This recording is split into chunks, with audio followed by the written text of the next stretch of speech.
नमस्कार दोस्तों, नील युग स्टडी चैनल में आप सब दोस्तों का हार्दिक स्वागत है। आज हम इस वीडियो में देखने वाले हैं CBSE class number 12 Hindi course NCERT solution. Text का नाम है आरोह, पार्ट नंबर है 3 जिसका नाम है यानी कि कविता है जो उसका नाम है कविता के बहाने बात सीधी थी पर, और जो कविता लिखने वाला लेखक है उसका नाम है कुंवर नारायण। तो उसी पाठ के हम आज इसी वीडियो में चर्चा करने वाले हैं।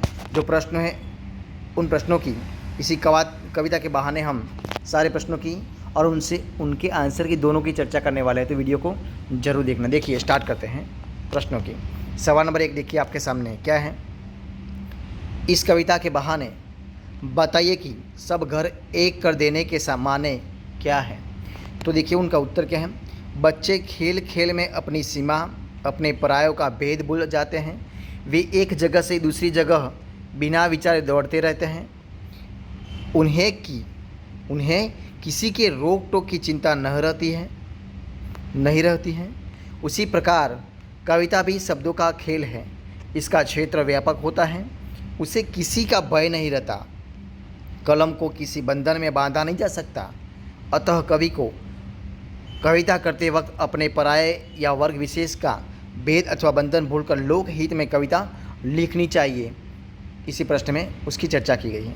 देखिए अब सवाल नंबर 2 क्या है, देखते हैं। उड़ने और खिलने का कविता से क्या संबंध बनता है। तो उनका आंसर है पंछी की उड़ान और कवि की कल्पना की उड़ान दोनों दूर तक जाती हैं। दोनों को लक्ष्य ऊंचाई मापना होता है।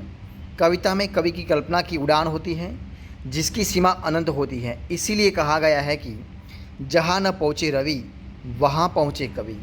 जहाँ न पहुँचे रवि वहाँ पहुँचे कवि। जिस प्रकार फूल खिलकर अपने सुगंध एवं सौंदर्य से लोगों को आनंद प्रदान करता है, नवजीवन देता है, उसी प्रकार कविता भी सदैव खिली रहकर लोगों को भाव विचारों का रसपान कराती है, पाठकों में नवीन स्फूर्ति एवं ऊर्जा का संचार करती है। इसी पाठ में, इसी प्रश्न में उनकी चर्चा की गई है। देखिए अब सवाल नंबर 3 देखिए क्या है। कविता और बच्चे को समांतर रखने के क्या कारण हो सकते हैं। तो देखिए उनका उत्तर क्या है। कविता और बच्चे दोनों अपने स्वभाव वश खेलते हैं। खेल खेल में वे अपनी सीमा, अपने परायों का भेद भूल जाते हैं।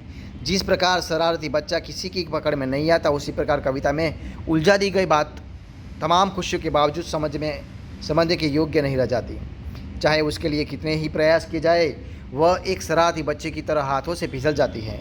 प्रेमिक आचरण एवं शब्दों से बात बनाई भी जा सकते हैं। अब देखिए सवाल नंबर 4 यानी कि 4 क्या है। कविता के संदर्भ में बिना मुरझाए महकने के माने क्या होते हैं। तो देखिए उसका उत्तर क्या है। कवि काल जयी होते हैं, उसका मूल्य शाश्वत होता है। ये जब भी पढ़ी जाती है तब पाठकों को आनंद ही देती है। जैसे सदियों पूर्व लिखा गया सुर तुलसी का काव्य आज भी उतना आनंद देता है जितना अपने समय में देता था, जबकि फूल बहुत जल्दी मुरझा जाते हैं और शोभाहीन होकर अपनी सुंदरता एवं अस्तित्व खो देते हैं। अब देखिए सवाल नंबर 5 वो क्या है। भाषा को सलूयत से बरतने से क्या अभिप्राय है। तो देखिए भाषा को सलूयत से बरतने का आशय है कि सीधी, सरल एवं सटीक भाषा के प्रयोग से है।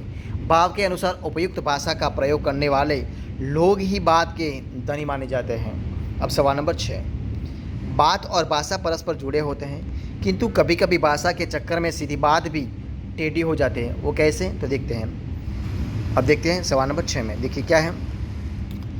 बात और भाषा दोनों परस्पर जुड़े होते हैं, किंतु कभी कभी कवि लेखक आदि अपनी बातों को प्रभावपूर्ण ढंग से बताने के लिए अपनी भाषा को ज़्यादा ही अलंकृत बना देते हैं या शब्दों के चयन में उलझ जाते हैं। भाषा के चक्कर में वे अपनी मूल बात को प्रकट ही नहीं कर पाते। श्रोता या पाठक उनके शब्द जाल में उलझ कर रह जाते हैं और सीधी बात भी टेढ़ी हो जाती है। अब देखिए सवाल नंबर 7 क्या है, देखते हैं। बात इनकी कथ्य के लिए नीचे दी गई विशेषताओं का उचित बिंबों मुहावरों से मिलान करना है। ये बिंब या मुहावरा और विशेषता। देखिए बात की चूड़ी मर जाना, बात के पेच खोलना, बात का शरारती बच्चे की तरह खेलना, पेच को कील की तरह ढोंक देना, बात का बन जाना, ये उनको जोड़ना है, इस तरह जो सही बात कौन सी है उस तरह उनको जोड़ना है। तो देखिए ये उनका उत्तर है। बात की चूड़ी मर जाना यानी कि बात प्रभावित होना।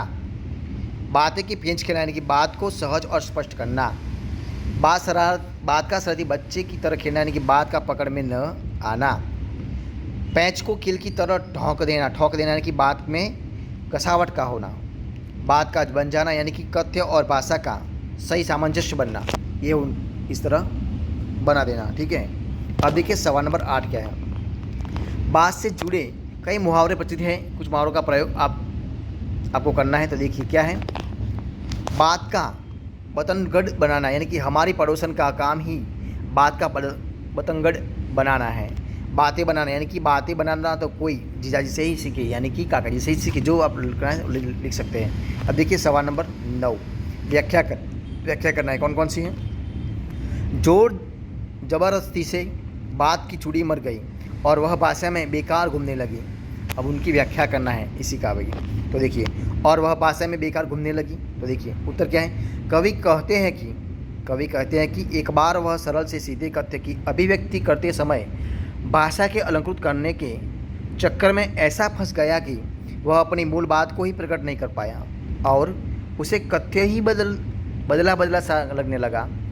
कवि कहता है कि जिस प्रकार जोर जबरदस्ती करने से कील की चूड़ी मर जाती है और तब चूड़ीदार कील को चूड़ी विहीन कील की तरह ठोकना पड़ता है, उसी प्रकार कथ्य के अनुकूल भाषा के अभाव में कथन का प्रभाव नष्ट हो जाता है और अर्थ का अनर्थ हो जाता है।